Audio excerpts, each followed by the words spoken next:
अब होगी देश की हर छोटी बड़ी बात वेब टीवी इंडिया के साथ। राष्ट्र की बात आपके साथ। केंद्र सरकार ने आज सोशल मीडिया और ओटीटी प्लेटफॉर्म को लेकर कोड ऑफ एथिक्स और रेगुलेशन जारी किए। केंद्र सरकार ने social media platform, digital media और ओटीटी प्लेटफॉर्म्स को इन नियमों का अनुपालन करने की बात कही।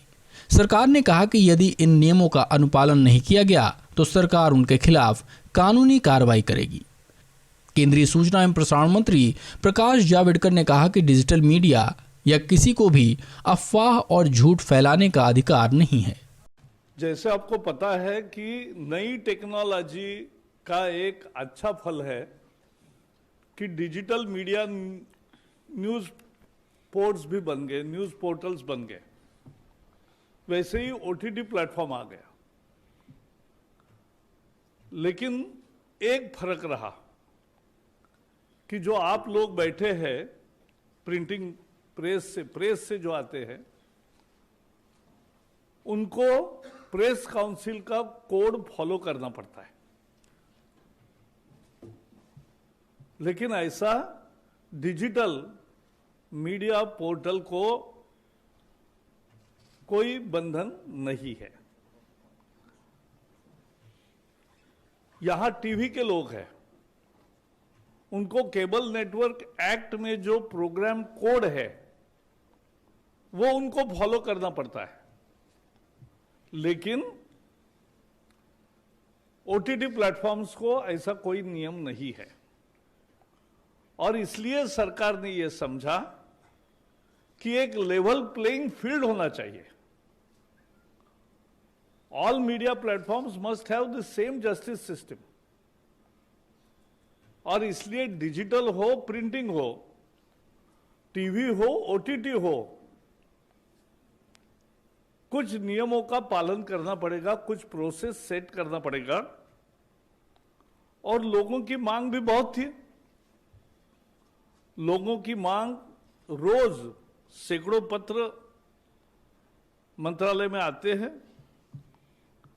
इस बार इस सेशन में ओटीटी प्लेटफॉर्म पर 50 प्रश्न पूछे गए, दोनों सदन में मिलकर 50 क्वेश्चंस।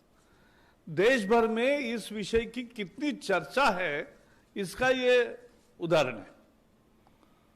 और उसके बाद हमने ओटीटी प्लेटफॉर्म्स के साथ दिल्ली, चेन्नई और मुंबई में उन उद्योगों के सभी लोगों को बुला के विस्तृत चर्चा की।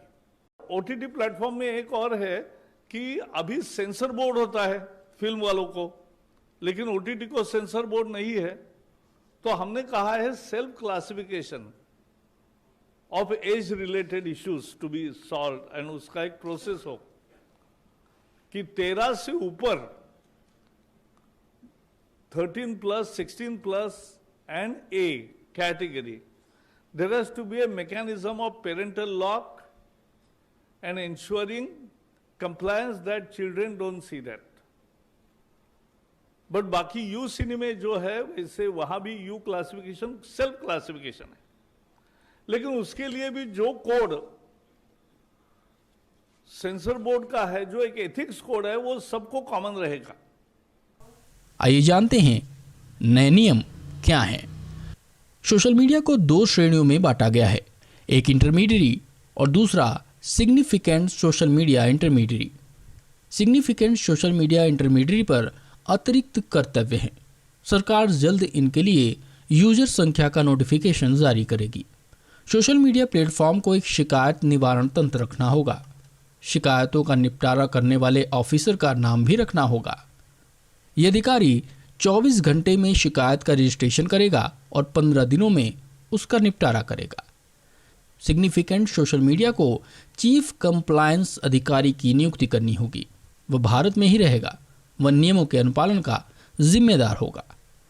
एक नोडल कॉन्टैक्ट पर्सन की नियुक्ति भी करनी होगी। वह भी भारत में ही रहेगा।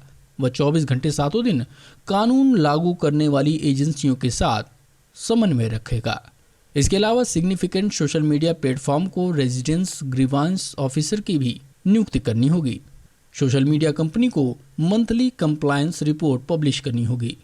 इसमें शिकायतों की संख्या, उस पर क्या कार्रवाई हुई, इसका क्या निपटारा हुआ आदि की जानकारी देनी होगी। यूजर्स की प्रतिष्ठा से जुड़ी शिकायतें, विशेषकर महिलाओं की गरिमा से जुड़े मामलों में, जैसे प्राइवेट पार्ट्स की तस्वीरें, न्यूडिटी, सेक्सुअल एक्ट की शिकायत के बाद 24 घंटे के भीतर कंटेंट हटाना होगा। टीवी के सेल्फ रेगुलेशन की तर्ज पर ओटीटी प्लेटफॉर्म का सेल्फ रेगुलेशन करना होगा। ओटीटी प्लेटफॉर्म्स को खुद से क्लासिफिकेशन करना होगा। 13 से ऊपर, 16+ एडल्ट कैटेगरी, इनके लिए सेंसर बोर्ड का एथिक्स कोड कॉमन होगा।